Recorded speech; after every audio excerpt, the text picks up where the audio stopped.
ಈ ಒಂದು ಕಾಲ್ತುಳಿತ ದುರಂತದ ವಿಚಾರಕ್ಕೆ ಸಂಬಂಧಪಟ್ಟಂತೆ ಒಂದು ಕಡೆ ಸರ್ಕಾರದ ಪರ ನಾಯಕರು ಸಮರ್ಥನೆ ಮಾಡ್ಕೊಳ್ತಾ ಇದ್ದಾರೆ. ಆದರೆ ಮತ್ತೊಂದು ಕಡೆ ನೋಡಿ ಸಂತೋಷ್ ಲಾಡ್ ಅವರು ಯಾವುದೇ ಕಾರಣಕ್ಕೂ ನಾನು ಸಮರ್ಥಿಸಿಕೊಳ್ಳೋದಿಲ್ಲ, ಕೋಆರ್ಡಿನೇಷನ್ ಸಮಸ್ಯೆ ಆಗಿದೆ, ಹೌದು ಹೀಗಂತ ಒಪ್ಕೊಳ್ತಾ ಇದ್ದಾರೆ ಸಂತೋಷ್ ಲಾಡ್.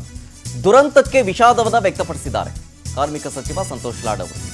ಈ ಭಯಾನಕ ದುರ್ಘಟನೆಯ ಬಗ್ಗೆ ಡಿಪೆಂಡ್ ಮಾಡಿಕೊಳ್ಳೋದಿಲ್ಲ, ನಾನು ಸರ್ಕಾರದ ನಡೆಯನ್ನ ನಾನು ಯಾವುದೇ ಕಾರಣಕ್ಕೂ ಸಮರ್ಥಿಸುವುದಿಲ್ಲ, ಹೀಗಂತ ಸಂತೋಷ್ ಲಾಡ್ ಅವರು ಸ್ಟೇಟ್ಮೆಂಟ್ ಕೊಟ್ಟಿದ್ದಾರೆ. ಕರೆಕ್ಟಾಗಿ ಹೇಳಿದ್ದಾರೆ ಸಂತೋಷ್ ಲಾಡ್ ಅವರು, ಕೋಆರ್ಡಿನೇಷನ್ ಸಮಸ್ಯೆ ಆಗಿದೆ ಅಂತ. ಮಾಡ್ತಕ್ಕಂಥದ್ದು ಅವಶ್ಯಕತೆ ಇಲ್ಲ, ನಾವು ಮಾಡಕ್ಕೂ ಹೋಗೋದಿಲ್ಲ. ಸನ್ಮಾನ್ಯ ಮುಖ್ಯಮಂತ್ರಿ ಕೂಡ ಹೇಳಿದ್ದಾರೆ, ಇದು ಸಮರ್ಥನೆ ಮಾಡ್ಕೊಳ್ಳೋದಾಗಿರ್ಲಿ, ಡಿಫೆಂಡ್ ಮಾಡ್ಕೊಂಡಿರ್ತಕ್ಕಂಥದ್ದಿಲ್ಲ. ಡೆಫಿನೆಟ್ಲಿ ಮೇಲ್ನೋಟದಲ್ಲಿ on prima facie there is definitely ಲ್ಯಾಕನು, ಕೋಆರ್ಡಿನೇಷನ್ ಕಮ್ಮಿ ಆಗಿದೆ.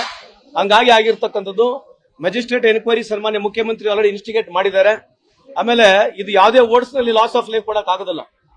ಇಫ್ ಅಟ್ ಆಲ್ ನಾನು ಏನೇ ಡೀಪೆಸ್ಟ್ ಕಂಡೋಲೆನ್ಸಸ್ ಗಳು ಹೇಳಿ ನಾವೆಷ್ಟೇ ಅವ್ರನ್ನ ಈ ಸಂದರ್ಭದಲ್ಲಿ ಆ ಫ್ಯಾಮಿಲಿಗಳು ಲಾಸ್ ಏನು ಅವ್ರ ಲೈಫ್ ಅನ್ನ ಕಳ್ಕೊಂಡಿದ್ದಾರೆ, ಬಟ್ ಆದ್ರೆ ಹೇಳಬೇಕಾಗತ್ತೆ, ಯಾರ್ಯಾರು ಜೀವವನ್ನು ಕಳ್ಕೊಂಡಿದ್ದಾರೆ ತಮ್ಮ ಮುಖಾಂತರ ಅವರಿಗೆ ಆ ದೇವರು ಆ ದುಃಖವನ್ನು ಭರಿಸ್ತಕ್ಕಂತ ಶಕ್ತಿಯನ್ನು ಕೊಡ್ಲಿ ಅಂತ ತಮ್ಮ ಮುಖಾಂತರ ಕೇಳಲಿಕ್ಕೆ ಇಚ್ಛೆ ಬಯಸ್ತೇನೆ. ಈ ಘಟನೆ ಬಗ್ಗೆ